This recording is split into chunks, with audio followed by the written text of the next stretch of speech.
I've been around a lot of folks who've healed themselves of just about every possible disease.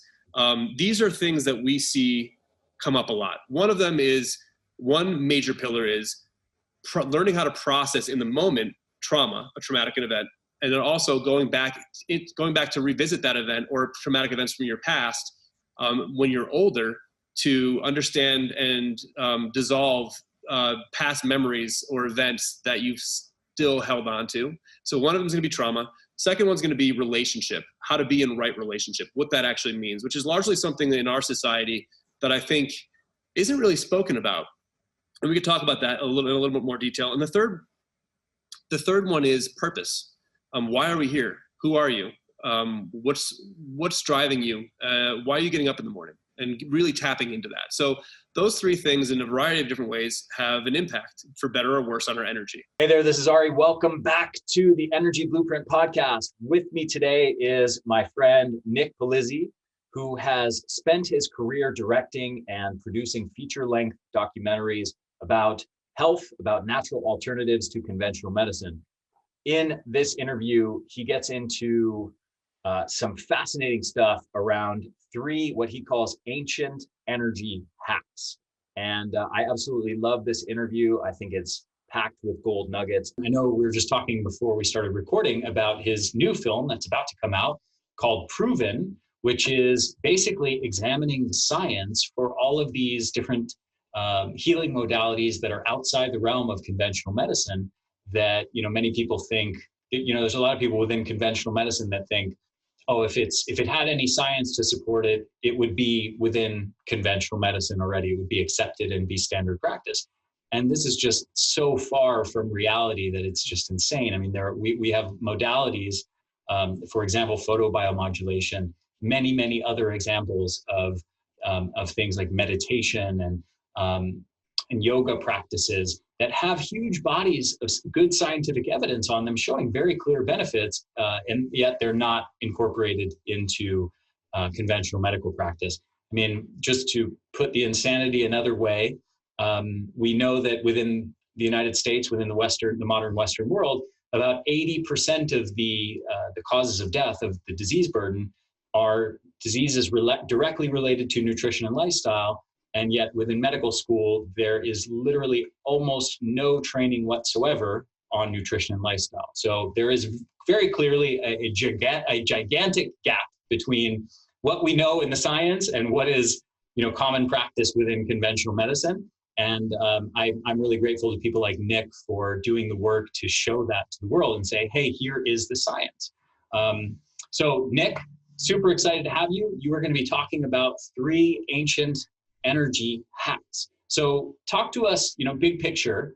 Where are you going with this? What are these ancient energy hacks all about?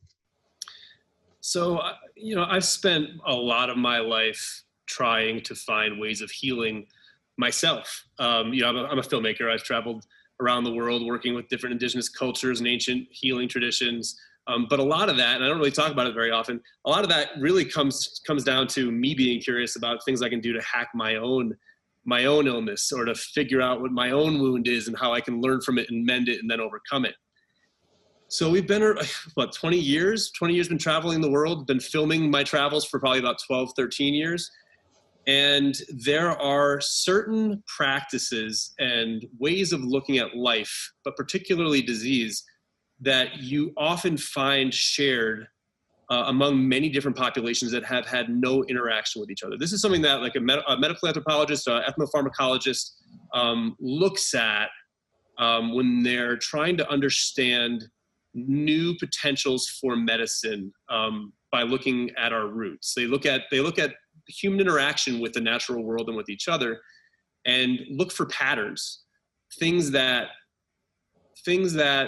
are prevalent on different continents that have no business being prevalent unless there's a natural instinctual inclination towards a certain type of healing modality. So for the purposes of our conversation right now, I thought it would be kind of cool to talk about some, I guess, more emotional, mental, psycho-spiritual components that affect energy levels that we see used in a variety of different cultures, whether we're talking about, the Maya cultures, of Mexico and those regions, or deeper south into the Amazon, or even all the way over into the Far East, Tibetan, Mongolian, Chinese cultures, looking at things a certain way that have some similarity to them. So the three main topics, the three main areas, and I'm not a scientist. I'm not going to talk to you in scientific terms about these things. I'm an observer. I make a lot of movies. I talk to a lot of experts. I talk to a lot of people, and I've been around a lot of folks who've healed themselves of just about every possible disease. These are things that we see come up a lot. One of them is, one major pillar is learning how to process in the moment trauma, a traumatic event, and then also going back to revisit that event or traumatic events from your past when you're older, to understand and dissolve past memories or events that you've still held on to. So one of them is going to be trauma. Second one's going to be relationship, how to be in right relationship, what that actually means, which is largely something in our society that I think isn't really spoken about. And we could talk about that in a little bit more detail. And the third one is purpose. Why are we here? Who are you? What's driving you? Why are you getting up in the morning? And really tapping into that. So those three things in a variety of different ways have an impact, for better or worse, on our energy. And that's what I have to offer the group today. Beautiful. Yeah, I want to comment on the thing you said, that you're not a scientist. I know you're not a scientist, and I invited you to be on despite the fact that you're not a scientist, because there are valuable things we learn as researchers, and there's also valuable things we learn as, I would still say, the right word is almost still researcher, but not in the formal sense of that word, but somebody who goes and travels the world and looks at indigenous populations and looks at healing practices, natural healing practices, and different herbs that are in use by, for example, tribes in the Amazon and in Africa and all these different places all over the world. That is, I think, equally important and needed as somebody, doing biochemistry experiments in a laboratory to develop a drug for heart disease. There are different paradigms and models and ways of looking the world. And I don't think that we should only value one of those two things. I think both of them are really, really valuable. I couldn't agree with you more. I really couldn't. And as we've dove into the Proven series, and as I know you're well aware, the researchers are really only as good as their funding source, right? And so I like to fancy what I do and what my team does. We're investigative journalists that have no bias. We're just trying to figure out what's going on and how we can heal ourselves. Yeah, I would add to that. So just a couple things. This is a bit of a digression, but I like where you're going with this. So one is, for people listening, if they're interested in exploring that in depth, there's an MD by the name of Ben Goldacre, who's got a couple TED Talks on bad science. He's also written books on the subject, and exposing things like what Nick was just getting at, which is that the source of funding influences research outcomes. And specifically, he summarized a huge amount of that research and found that if the funding source for a particular study is from the maker, let's say the maker of the drug that's being studied, the research is 400% on average, 400% more likely to have a flattering result for that particular substance compared to independent research. So that absolutely matters. I would also add paradigm matters too. If your paradigm is disease results for random arbitrary reasons, and how we fix disease is we find out the abnormal biochemical pathways associated with cancer or heart disease or diabetes or obesity or whatever, and we try to develop a drug to interrupt those biochemical pathways, that is a completely different way of thinking, a completely different paradigm that's going to result in radically different strategies to combat that disease, compared to a paradigm that says, why is there an obesity epidemic? Why over the last 70 years have obesity rates skyrocketed, and what are the root causes of that? And how can we address those root causes? One of those two ways of thinking, you arrive at a drug. The other way of thinking, you arrive at nutrition and lifestyle changes. So paradigm matters too. And as we were saying before, you're bringing a different and very important paradigm to this. So So let's jump into the emotional piece. So talk to me about that. What are these? What did you find from going around the world and looking at these indigenous tribes? What are they doing, or how are they thinking differently about emotions? So the reason why I even got on this path, and the way I found myself down in the jungle 12 years ago when we made the sacred science, was because I realized through an illness that I contracted, not contracted, that I had. I don't know, how would you even call it? An illness that I came down with. Um, uh, was relieved by me diving into traumatic events from my childhood. And so we could talk about that specific illness, but it's another rabbit hole. But in my early 20s, I came down with a chronic illness that I did not know what to do with. And I started looking at ways to heal it using conventional medicine. I have aunts on one side of my family who are all nurses. So I had the foot in the door with some of the best neurologists in Connecticut, went to all the conventional medicine practitioners that would be recommended for my condition. And nothing helped. It actually made things worse. And so I started down this path of alternative medicine. So the only reason why I'm even doing what I do now is because I got sick in my early 20s and started looking for other options out of desperation. So doing that, I started realizing that a lot of the work that I needed to do was around trauma and recovering from unserving beliefs that I'm still holding on to, or that I was still holding on to. And so the first type of medicine that jumped out as being something that I needed to start working with was a combination of acupuncture, traditional Chinese medicine, and talk therapy called EFT. I luckily knew somebody who practiced it. We started using it. It unlocked some things inside me that I didn't even know were there, and brought up a lot of traumatic memories. So that's something that has its roots in traditional Chinese medicine. It's been around for thousands of years, and it helped process and release blocked energy pathways in my body, or at least that's what the belief is, and help energy flow again through my body. Now, once I did that, I was like, okay, this is cool, but I know there's still more there. So I started looking into deeper work for trauma recovery, and I came across this system of belief called shamanism. And shamanism, to a lot of people, I think has a certain connotation.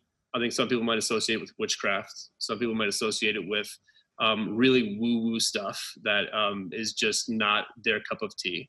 And to be honest with you, like, I thought of those things too when I first started looking into it. Like, whoa, this looks like some dark, scary kind of magic stuff.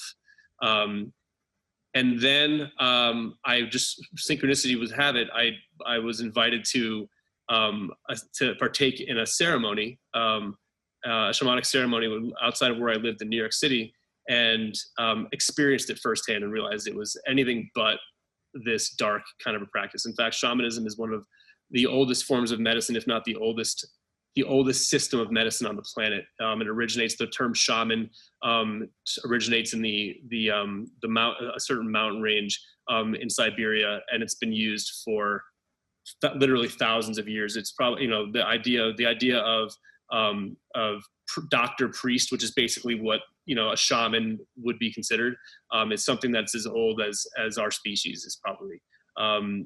We've kind of put it into this weird box of being kind of way out there, or something that only indigenous people do. But it's something that when you try it, you probably will realize that it unlocks parts of you that you forgot were there. So I started working with shamanism and try to figure out where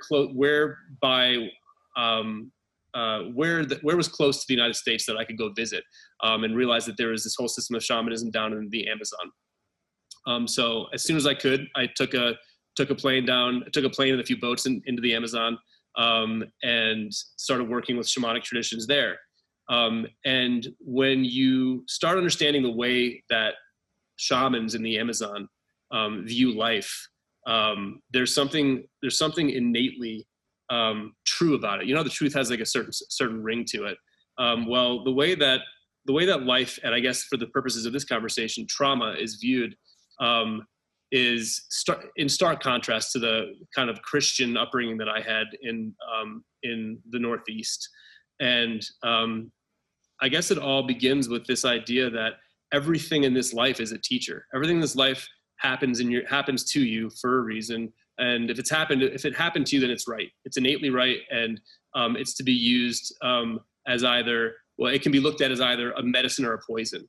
If you look at the experience that comes your way, whether it's bad or good, your reaction to it is going to have a corresponding effect in your physiology.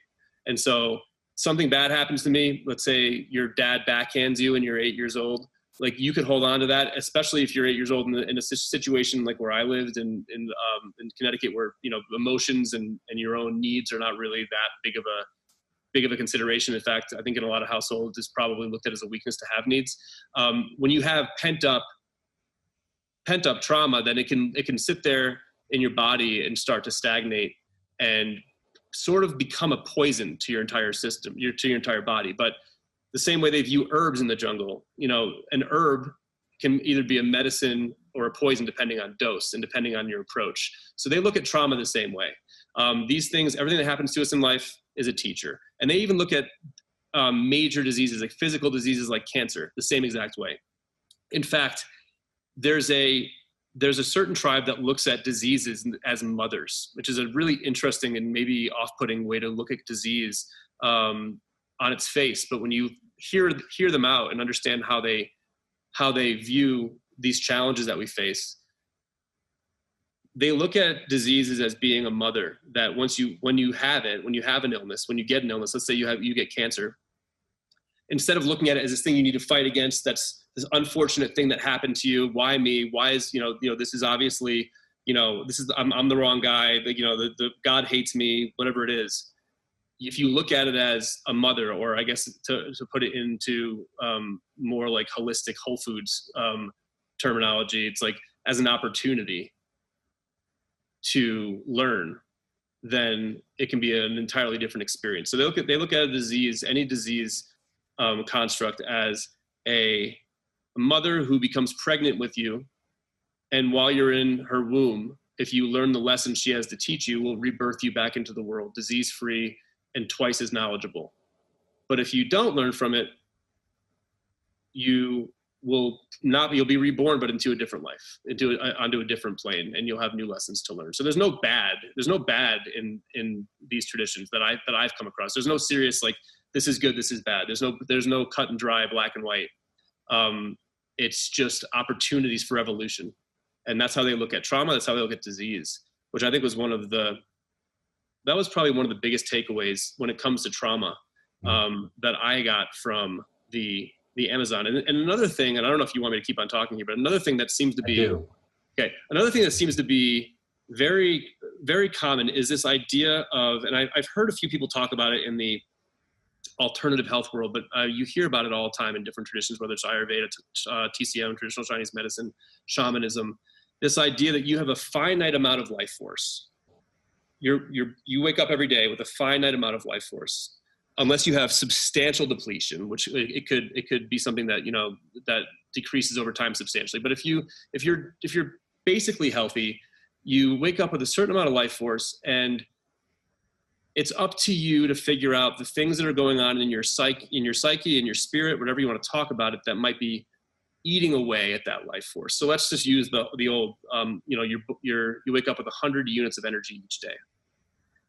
And, let's just say all things equal, not even talking about supplements, not even talking about diet, not even talking about other lifestyle factors. You wake up just with 100 basic units of energy each day. Well, if you have unprocessed trauma, if you have this idea, you got your, whatever the trauma might be in your viewer. A parent neglected you. You were made fun of at school one day. You didn't get the love you needed in a moment when the person who was supposed to give it to you probably had no idea they even needed to give it to you, which could still be a traumatic event. But you have these things, and they tend to replay. We don't, for some reason, we humans, and I think we both know why, but we don't tend to replay the best moments of our life over and over and over and over in our head. We just don't. Nice. We just don't, right? We should. That wouldn't really help with our survival, the survival of our ancestors, if all we really did was replay the one great thing that happened, that one great hunt that went so well, that had no that had no negative consequences. If that's all we did, we probably wouldn't be here right now. You know, this idea, most of these things that we have inside of us, this replay mechanism is actually meant to help us. So if you wake up every day and like the first 10% of your energy is going to replaying over the thing that happened to you that you know was a terrible threat, where you felt terribly unsafe, and you've never processed that memory, you've never figured out what wisdom it has to teach you, and you've never done anything to try to let it go, then you're starting your day off with 90% of that battery. So this ties into energy, you know, for the larger purposes of this conversation. Unprocessed trauma is an energy drain. It's basically like trying to drive down the highway with your e-brake on. Yeah. You know, you don't go as fast and you burn out quicker.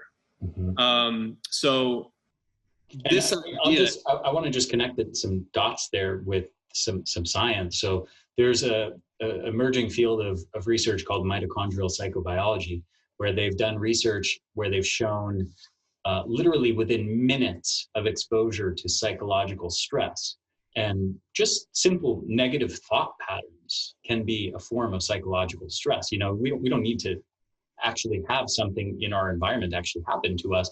It's enough for us to ruminate on negative things while we're alone, nothing's happening to us. Yes. That's psychological stress. And within minutes of that happening, they can detect mitochondrial DNA floating around in your bloodstream. Now, the reason that's significant is mitochondrial DNA is not supposed to be floating around in your bloodstream. It's supposed to be inside of your cells, inside of your mitochondria. And we know that when those molecules leak out of the cells into the bloodstream, they serve as danger signaling molecules that actually directly are sensed by other mitochondria throughout the body as a danger signal, as basically a signal there's a threat present. So to your point, I just want to translate everything you're talking about and say, like, hey, we actually have data showing that psychological stress directly impact on our cellular energy generators in basically the way that you're describing. It's incredible. It's a little bit alarming. Like if you're processing that terrible moment, how much of your body, how much of your system is actually pretty much assumes and considers that you're actually in that moment. You're not in some safe place, distance from it, you know, just thinking on it. Like how much of your body is being tricked into actually firing up all of the defenses to get you out of that situation again. And what happens, you know, it's one thing if it happens like as an acute event, something actually happens to you in the real world that's stressful, and then it happens and maybe it's there for a few moments or a few minutes or a few hours or maybe a few days, and then it's gone. But what happens if every day you're locked into psychologically stressful, fearful, anxiety, you know, depression, you know, ruminating on trauma and negative things, so you're in that stressful state to a small degree for years, for decades. What are the consequences of that? Then you're getting into like rewiring your whole biology into a much more permanent state of, you know, fatigue, depression, and so on. It's crazy, man. You know, if we look at just shamanism alone, every practice of shamanism, and you know, almost every continent, not Antarctica, but you know, almost every continent has some form of this type of ceremony, or this ceremonial practice. And every form of it, again, people who haven't ever had contact with each other, at least not that we know, have this concept of, I guess in Siberian shamanism, it would be called soul loss. And there's different interpretations of why it happens. You encounter the same concepts in the Amazon. You encounter the same concepts on the African continent. It's this idea that part of you, once you experience something really traumatic, really intense, part of you leaves. Right. And now who knows, you know, whether you believe in spirituality, whether you're a spiritual person or not, it's interesting. There's like a corresponding belief system by these ancient healing traditions saying when this happens, you know, there's part of you that's gone. Now, is it gone? Is it gone up into is it gone into like, you know, into space, into the cosmos? Or is it just that you lose resourcefulness? You lose a part of your brain. You lose a part of you lose a freeness in your being that allows you to show up every single day in your fullest form and go about life and go about your dreams, wherever they might be, with every bit of yourself. So they all, all these traditions kind of go to like the solution part of this that we see in these traditions is they usually have, first of all, their mindfulness is something that's a big buzzword in the health and wellness world now. And it's great that it is, but every one of these systems, it isn't just, I think a lot of times folks associate mindfulness with mostly with, Hindu or practices from ancient India and east of there. But it's really a system that we've always had as humans until we forgot how to be human, so mindfulness practices are really helpful with trauma. Now, simple meditation, like if you're somebody sitting there listening right now and you're like, oh, I had a good childhood, I don't have any trauma. Majority of people who are traumatized don't even know it. Just right off the bat. Majority of people who have substantial trauma have either they don't know it because they literally don't remember it happening, or they've got such a self-preservation mechanism that's steering their consciousness away from these dark corners of their interior landscape that they don't even know it's there. So one of the best ways, and Ari, I know that you've done a lot of this work, and you've also done a lot of work with ayahuasca and some of the South American traditions. One of the best ways to figure out what you got going on is to sit and try to be quiet for 20 minutes. I mean, you don't need to go anywhere. You could turn this off right now and you can go try to just, if you're not somebody who practices meditation, there might be a reason why you don't want to, and if you try, the famous cliche is, the people who are least inclined to think they need something like meditation or psychotherapy are usually the ones who need it the most. Right? I mean, it's not easy. Like this stuff, facing yourself is probably the scariest thing that any of us ever have to do. But it really is as simple as try, not even 20 minutes, try for 5 or 10 minutes right now to go sit in silence for 5 or 10 minutes and see what's going on in there. Doing that a lot meditation seems boring to a lot of people. I used to not want to do it until I started working with like the stronger ceremonies and realized, oh, this is all stuff that I could be working on every day if I just started meditating. There's no better way to figure out what the ticker tape of thought is going on behind your eyeballs than to sit there and try to be quiet for a little while and see what comes up. Oftentimes the traumas, are right there. And you might not even think that that's a trauma. Like that's another tricky thing about trauma is somehow some things that you're like, oh, but no, that was just a time that, but why do I think about that time like at least 4 times a month, if not more, And another thing that really is helpful that we've alluded to is finding ritual and ceremony. Like the Native American traditions and southward have this whole thing dialed in. I mean, it's, whether it's sweat lodge, whether it's working with a plant medicine, they figured out ways to go after, who you actually are and expose any darknesses that need to be exposed. And again, Ari, I know that you know this stuff firsthand as well. It's not so, I think it's been highly stigmatized because people are like, oh my gosh, psych hallucinogens, yada, yada, yada. Yeah, there are some avenues that have that component to them. But I think, a sweat lodge is just as scary to me. A sweat lodge is just as scary to me as an ayahuasca ceremony is because they have figured out ways over the last, however many thousand years they figured out ways to turn up intensity, turn up an externality or even an internality, turn up the intensity on that in a safe way that might be harrowing and tough for a short duration of time, but is going to leave you delivered afterward with a lot more understanding of who you are and what the hell all this means. Yeah. So that's kind of where I've been directing my life ever since I got sick in my early 20s. And at that point it was like ruining my life and I thought I was cursed. At this point, I don't even know who I'd be if I hadn't gotten sick. Yeah. Yeah. I think this is, going back to what we were saying at the beginning, to how one's paradigm leads to the strategies that you arrive at. And I gave the example of, hey, are you arriving at like nutrition and lifestyle changes or a drug to fix your obesity or Alzheimer's or whatever? I think what you're presenting here for people is really a new way of thinking about what's going on and giving them a new paradigm and acting as like the guide who's like, come this way, like this is you've been going down this path for a long time. You've been going down like analyzing your genes and taking this supplement and that supplement and this herb and that herb and trying, ever more restrictive diets and, and actually like, here's a whole new way of thinking about things. So I think that in itself is really valuable. And then you're also layering in like, hey, here's a few things that helped me: EFT, meditation, and some of these shamanic practices and different rituals and journeys and things like that. So beautiful. I love all of this. I love acting as this guide as you're doing. What's number 2? So talk to me about the second big strategy. It is community, right? Or relationship. It's relationships.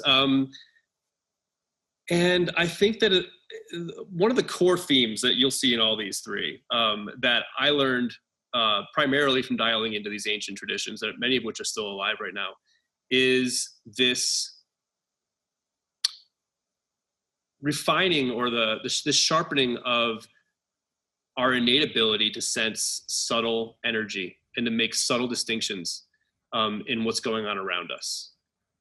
And so with relationships, there are some pretty incredible books and experts who talk specifically about relationships. Carolyn Mace is one that comes to mind, but it's this idea that every relationship that we have with another person, whether it's a business relationship, whether it's a familial relationship, or somewhere in between, friendships, there are unspoken contracts that we have with people. One of the most obvious forms of that is when you go to a wedding and you watch these two beautiful people standing at the altar reading their vows to each other. That's the most formal announcement, or in front of witnesses, what they're committing to do for each other. But we have a ton of other relationships, and we don't necessarily lay out the groundwork for how we're going to engage with each other before we become friends, before we become business partners, whatever that might be. And from an energetic perspective, when you're trying to figure out ways outside the realm of supplementation, outside the realm of nutrition, outside the realm of sleep, the basic lifestyle practices that we know are hugely important. Another one that can be subtly sabotaging your energy is a relationship that doesn't serve you. Or, and this is maybe another tricky little curveball, or a relationship in which you're not serving the other person. So finding balance in our interactions, not like everything needs to be fair, but just starting to use that sensor, that radar, like that energy radar. Is this serving me? Is this giving me more energy? Is this taking away from my energy? If this is taking away from my energy, is there a long-term play? Am I sacrificing energy now because I know I'm going to be getting exponentially more energy from this later? And so the idea of relationships, community, it's so deeply embedded in indigenous cultures. It's something that, it's as normal as, drinking clean water, you know what I mean, in these cultures. And it's something that we've largely forgotten about in our lives here in the Western world. So there's kind of a breadcrumb trail here. Like, first thing I did was heal trauma and understand what that is, and understand these patterns that I have playing, and understanding all these things going on behind my eyelids, right? And this is kind of, my path is the path that I think a lot of like apprentices, or not even apprentices, just people who are sick that go wander into these traditions saying, please help me. It's kind of the first thing that you start with is like, hey, let's heal you first. Let's figure out what you've got going on in there. What kind of programs are in there? Can we take some of those out? Can we take some of those things out that are limiting you before we start giving you herbs or giving you manual medicine or whatever other modality might be used, rituals? They want to clean the slate. So that's processing of trauma. But then once you reintegrate back into the world, like, and you know this from going down to some remote culture, whether it's down south, whether it's whether it's the Far East, going there, it's really easy to be, Pedram Shojai, a mutual friend of ours, loves to talk about, and I make fun of him about it. I'm like, man, it's easy to be a monk on a mountaintop. Mm-hmm. It's a lot harder to be a monk living in LA, So when you reintegrate, you have to start understanding all of your relationships. And now you're like this clean slate from being a monk on the mountaintop or being, a shaman for a month in the jungle. you have to reintegrate into reality, and you start getting very clear on which relationships that you have with people are the good ones, and which ones are the ones that were clearly something that you thought was a good idea like 10 years ago and that you never let die on the vine. So that's the idea. The idea is, as soon as we refine this ability to really understand what's serving us and what's depleting us, we need to bring that eye to our relationships and figure out the ones that are serving us and say, yep, bang, those you're in my green light column. Which ones are depleting us, and figure out from there, of those relationships that are depleting us, are they salvageable or are they unsalvageable? I mean, a lot of our family relationships, we don't have a choice. That's just we're not going to disown our father or our mother or our sibling. So we have to figure out ways of repairing the ones that we have to repair and getting rid of the ones that are unsalvageable and unnecessary. Yeah. Does that make sense? Yeah, absolutely. If you don't mind, I'd love to add another layer to this. So, I think of a couple things. One is I saw a recent article talking about how depression is viewed in this one particular tribe in Africa. I forget the name of the tribe. Yeah, no, that's yeah. Yeah, maybe you saw the article. But so, somebody is depressed, and what do? They take this person and they do ceremonies, and they sing and they dance and they celebrate this person, and they try to cheer him up, and they include him and they connect with him or her. And again, going back to this paradigm thing, right? Like, how do we look at somebody who's depressed here? We, first of all, don't see the clear connections with community, with relationship. We say, oh, you should cultivate your own happiness. Everybody should, is responsible for them. They're an independent unit. They should, be responsible for creating their own happiness. And if you're not, then it's a chemical imbalance, and here's some medication to fix that chemical imbalance. That's one layer. And then again, just to connect the dots for people, paradigm matters in how you try to fix your problem. The other thing is historical context. So I happen to have gone through a PhD program in clinical psychology, and I, at the end of it, decided not to be a clinical psychologist. I didn't do all my internship hours, but I did all the 3 years of coursework. Long story, I won't get into all the reasons why, but it set me on the course that I'm on now, and I'm very grateful for it. But one of the books that actually was instrumental in that decision is a book by a guy named Philip Cushman, who did a socio-cultural examination of the history of the origins of psychotherapy as a profession. Where did this come from? And how did it evolve into its modern form? And specifically, he traces this to, in the United States, especially to post-World War II fallout of loss of community, loss of tribe. That's a bigger picture process over, a couple hundred years. Loss of tribe, loss of community, and then specifically loss of the family unit to the point of not just extended family. We used to live with, our extended family, our aunts, our uncles, our cousins, all nearby in the same village, historically for most of human history. But now even the nuclear family, you've got a brother, a sister, a parent, both your parents, you're all living in different cities entirely. You maybe see each other a couple times a year, something like that. This is a totally new way of life that is unlike anything we've had in human history.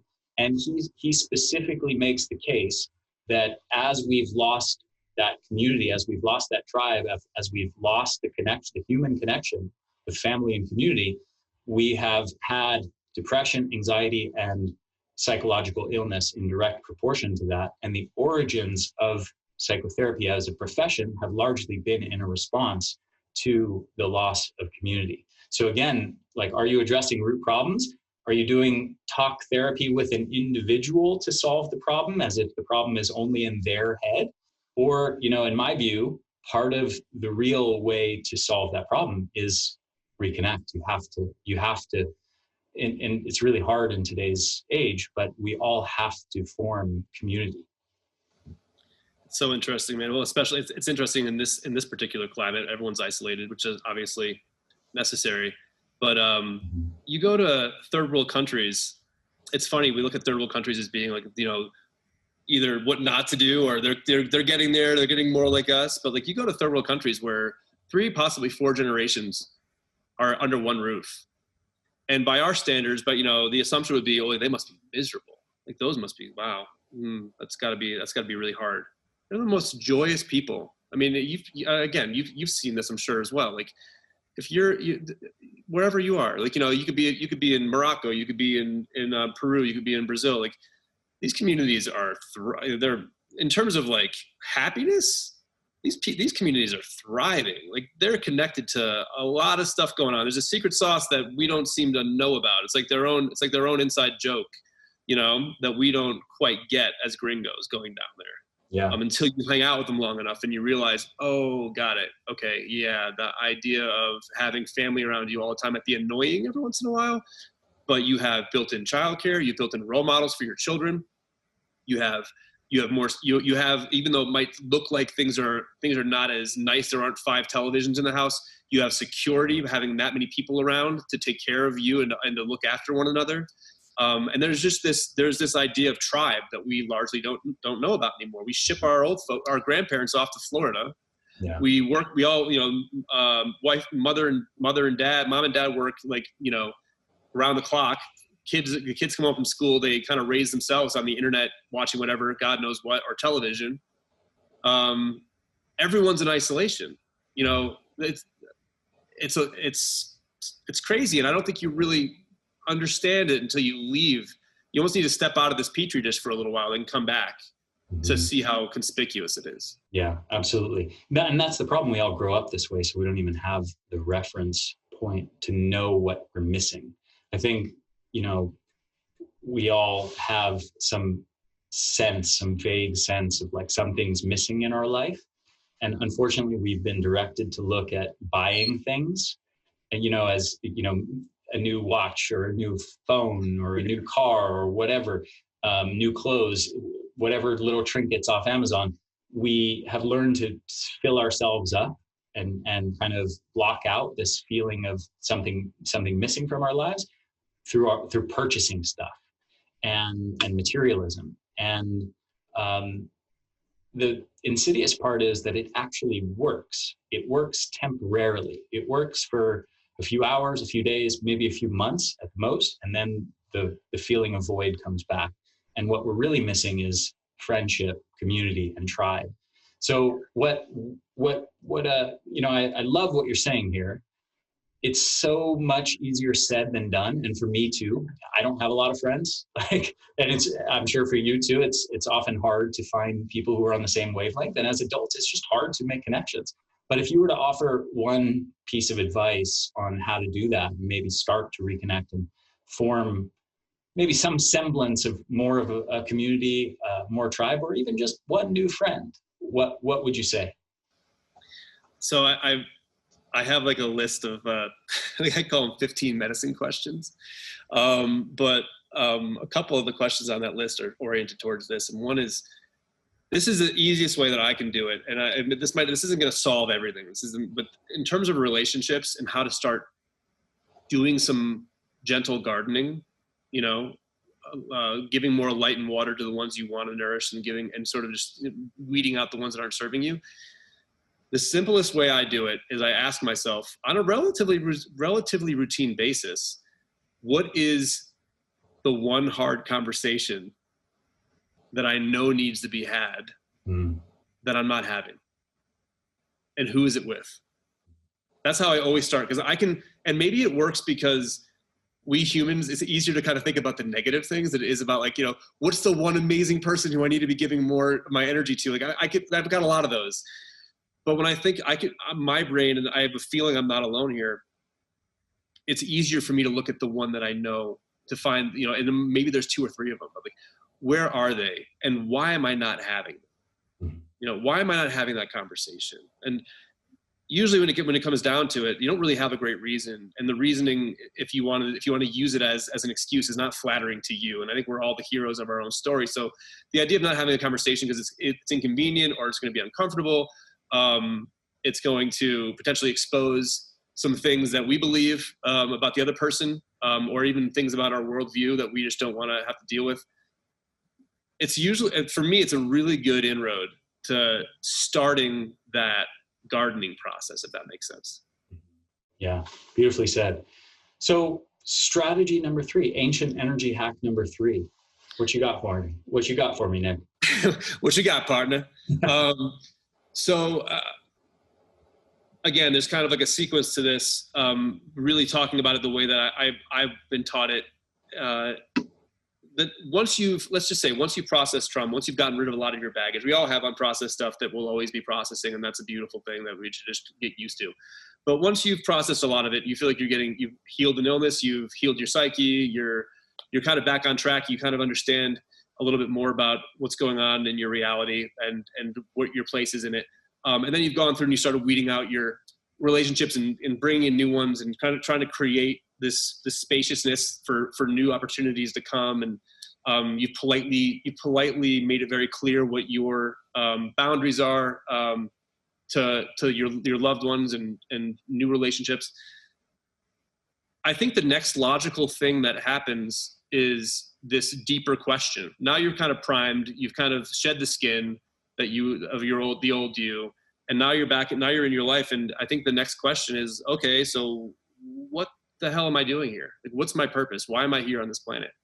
Not only is that another direction or the next logical direction once you're kind of primed and ready to go, is to try to figure out what you can do.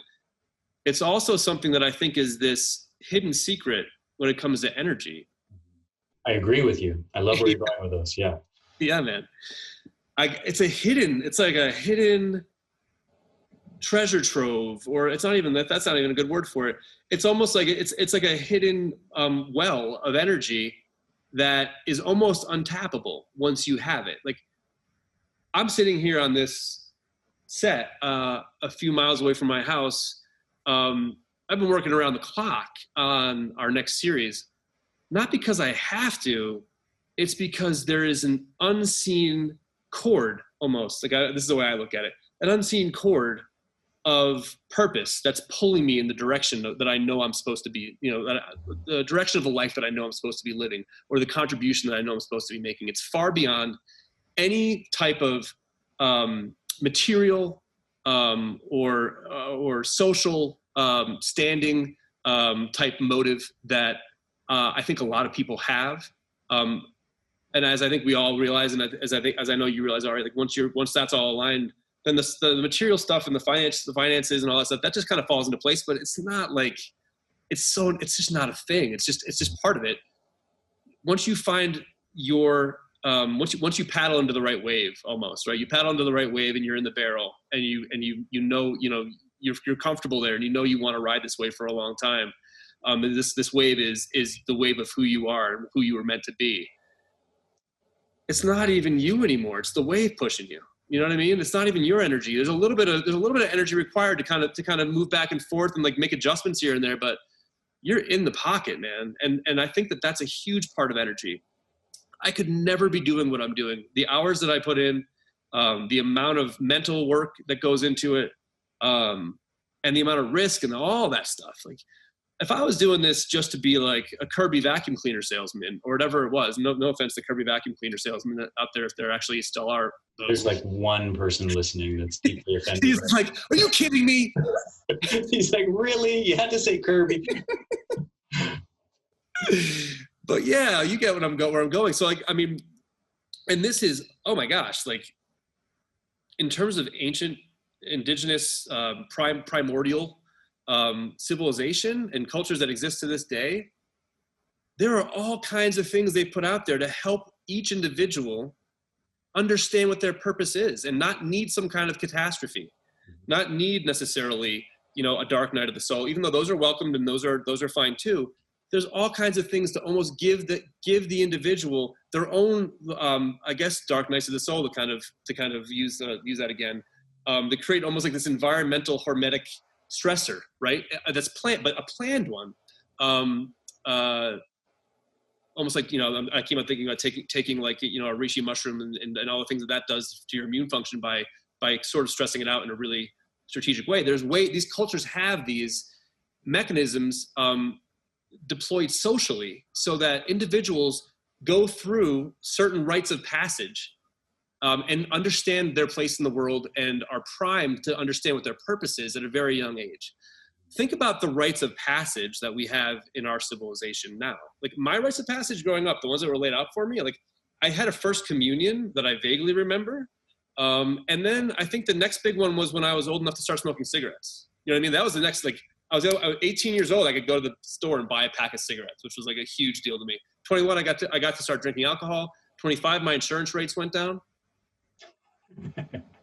I mean, I didn't have like there wasn't a vision quest. Like there are things that happen for both men and women and every aspect of humanity, every aspect of ourselves, of this individuality that we have, this intertwining of masculinity and femininity, which I think is also something that should be understood better at some point.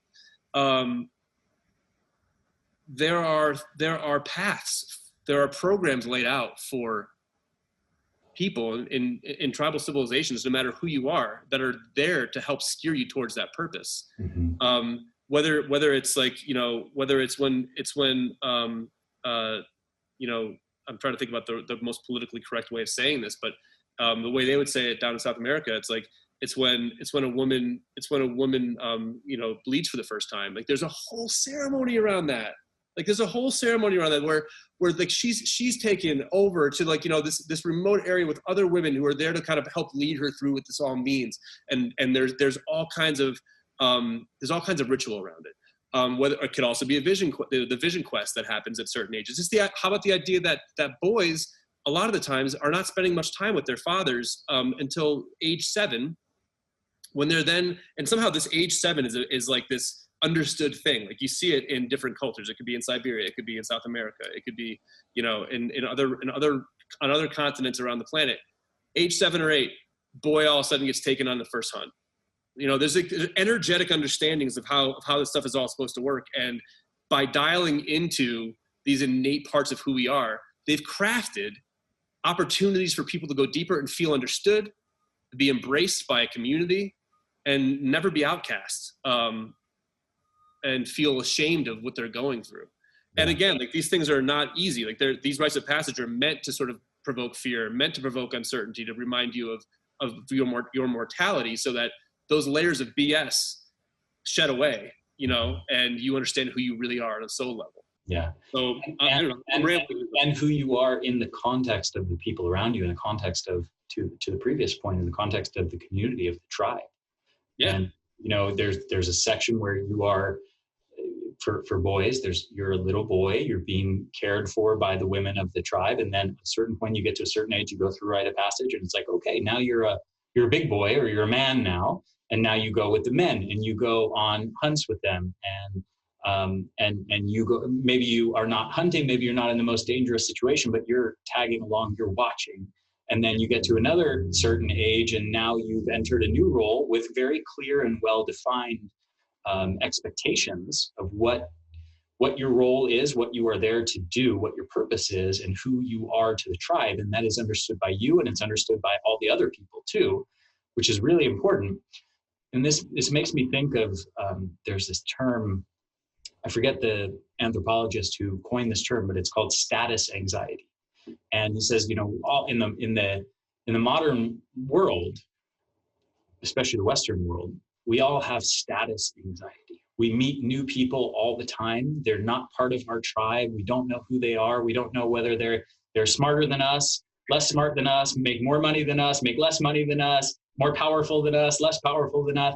So, there's just this constant anxiety in any given situation with people around you to know who you are relative to them. And I just think it's this wonderful way of describing this sort of baseline level of anxiety of not knowing what your purpose is, and in a particular context, and your relationship is to the people around you. But I think purpose, to me, is really important, and as you said, hidden key to energy. And I think there's some magic here. I'm a very evidence-based guy, but this is one area where I have a little bit of like, I think there's some magic. I think there's like some soul level degree of, if you have a purpose and a feeling of what you're here to do, it like brings vitality to your cells. And if you don't have that purpose, you're apathetic, right? I mean, we describe somebody without purpose as apathetic, as, and when you think of somebody apathetic, it's like depressed, lethargic, lacking vitality. There's something inherently energizing, like at a spiritual level, for lack of better words, not very scientific words, but it's the best way I can describe it. There's something that's energizing at that level, to ourselves. And I think when we lose it, especially when we're older, I think you can lose purpose, and literally like you die as a result. Like your body physically goes, okay, there's no reason for me to exist any longer. And there's this term, as we're dealing with all this economic fallout from lockdowns, massive unemployment, and all of that stuff. There's this term, deaths of despair, that's really interesting, that I learned recently.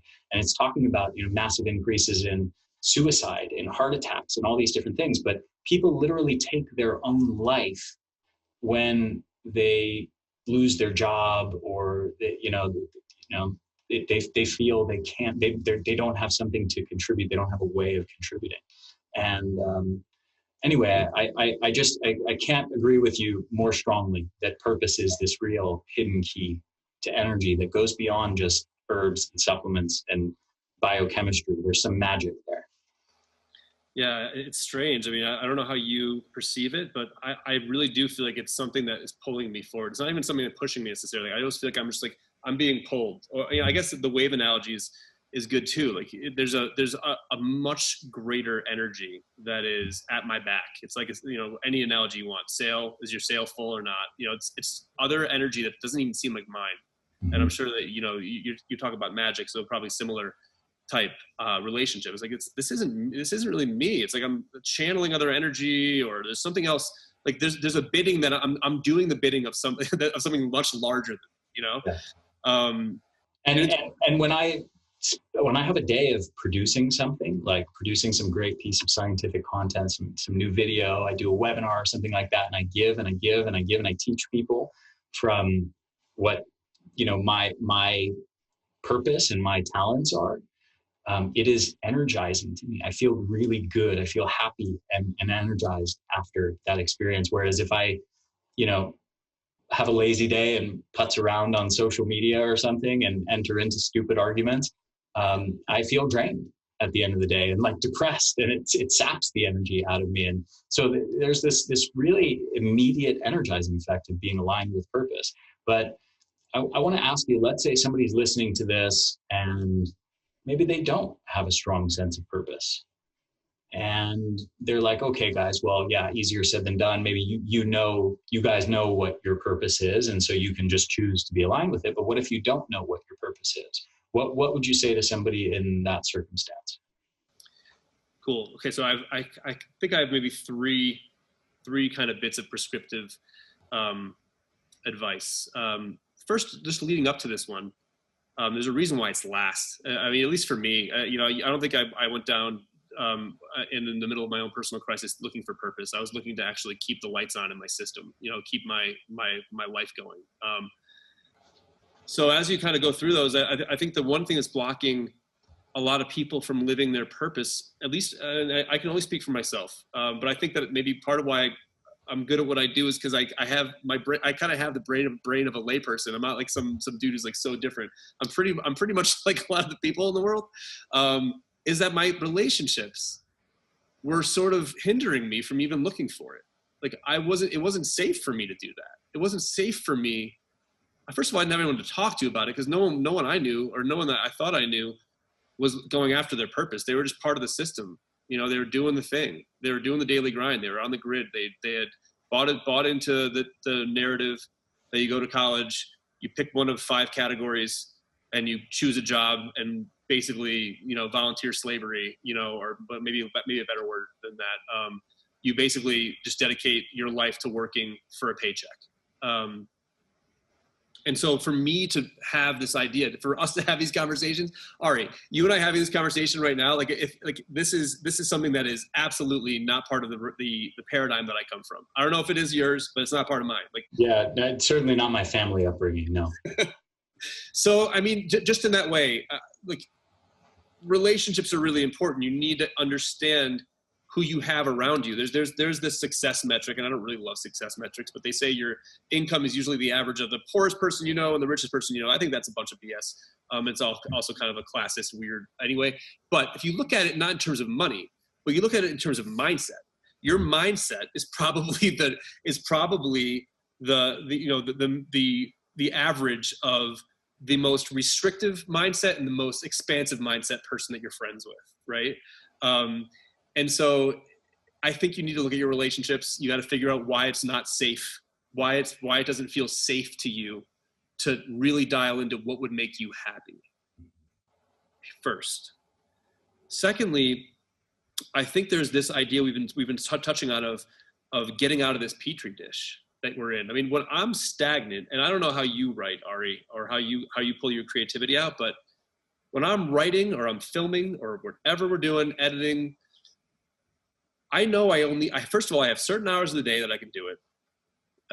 And secondly, and for me, it's the morning. I get up at 4 a.m, which is, I don't recommend it to everybody, but 4 a.m, 3 days a week, I know 4 to 7 are my hours. Like those are like the God hours, like godly hours, or the witching hours, what are you gonna call them? Where also my brain is empty and I can really think about things creatively. And I can also really make major life decisions. Once the days got on top of me, this could also go back to that 100% battery when you wake up thing. Once I'm like, 4 o'clock in the afternoon, like, don't ask me to think about what my purpose is. Just don't. Like, my brain isn't there. I've already got so many things in my head. I just got off this interview with this guy named Ari. That's been in my head all day. I can't think about my purpose. No, but I think that depending on, understanding your system enough to know the conditions that you need to be in to be able to really understand that and to give that the fullness of who you are is really, really important. So taking yourself out of the petri dish that you're in, and I guess this goes back to the creativity side. If I need to write a book and I need the book to be done in 3 weeks, I'm not going to write every single hour of the next 3 weeks. I need to write. I got to figure out where I get stuck, and I need to leave and shake myself up somehow and come back to it with a fresh brain. I think that people who are struggling with their purpose have been in this particular petri dish of life that they find themselves in too long, and they need to change the dish. They need to step out. Yes, is it hard to find your purpose if you don't know what it is? That can be hard.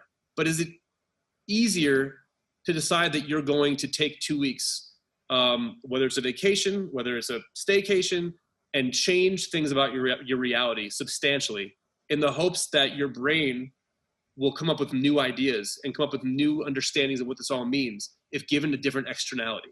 So I think the idea of changing the petri dish, changing your externalities is important when trying to do purpose work.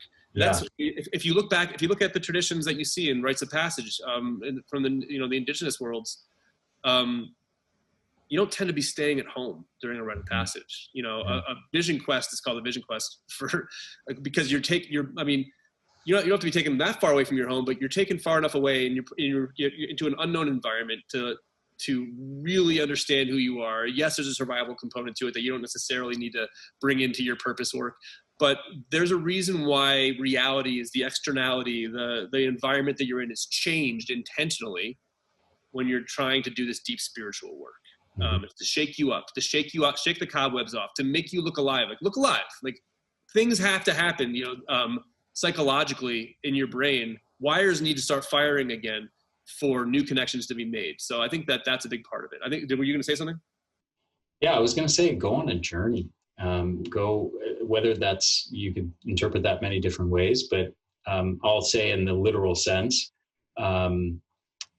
travel alone to some location and go like hiking in the Himalayas or in the Andes Mountains or something like that. Spend some time seeing a totally different way of life, and removing yourself from your typical day-to-day, like radically removing yourself from what you would normally experience. Take a complete break from social media and doing all the things you normally do, and just go be in a different place with your own thoughts. And you'll probably find that the way you think about things radically changes in a matter of days, and you might have some new perspective on things. So yeah, I think what you're saying is phenomenal advice.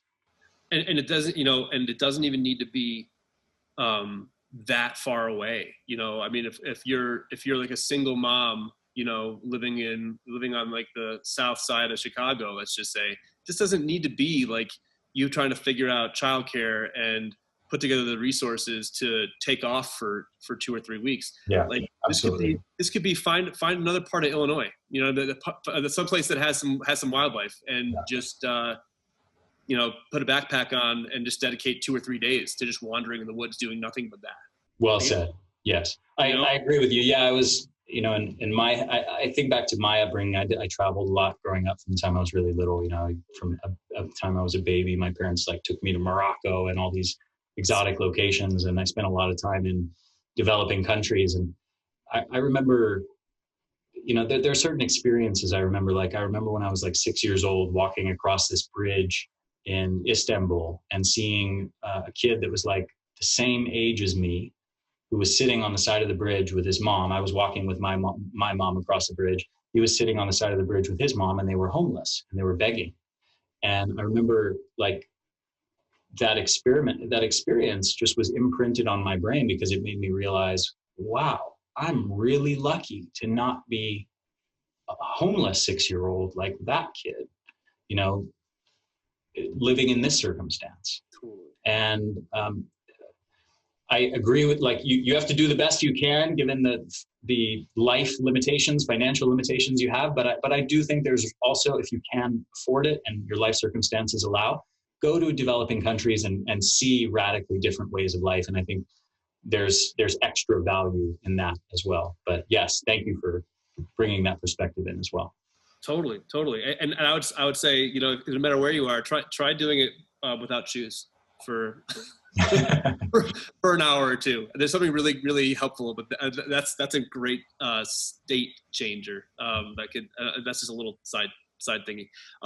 But I guess the last thing I'll say, just in terms of finding your purpose, something that I've realized about finding my purpose is when I'm in the pocket, quote unquote, or paddle into the perfect wave, or whatever you want to call it, I can't describe to you in words why I'm doing the thing I'm doing.